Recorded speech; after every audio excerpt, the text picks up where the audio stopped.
আমাদের জীবনে এমন সময় কি আসে না যখন মনে হয় সব কিছুই থেমে গেছে, আমরা হতাশ হয়ে পড়ি, ভেঙে পড়ি।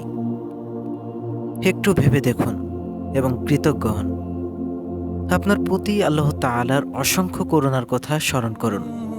কিভাবে সে করুণাসমূহ আপনাকে অপদমস্ত বেন্টন করে রেখেছেন। আসলে সর্বদিক দিয়েই ওই করুণাসমূহ আপনাকে ঘিরে রেখেছে। আল্লাহ রব্বুল আলামিন পবিত্র কোরআনুল কারিমে বলেছেন, ওয়াইং তুআদ্দু নিআমাতিল্লাহি লা তুহসুহা।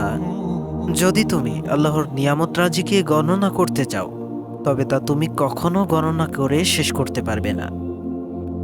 মনে করছেন এটি আমার কথা? আসলে আমার কথা নয়। এখানে আল্লাহ রাব্বুল আলামিন নিজেই বলছেন, সুস্থতা, নিরাপত্তা, খাদ্য, বস্ত্র, বায়ু এবং পানি ইত্যাদি সবকিছুই দুনিয়াটাকে আপনার বলে ঘোষণা দিচ্ছে। তবুও আপনি বুঝতে পারছেন না।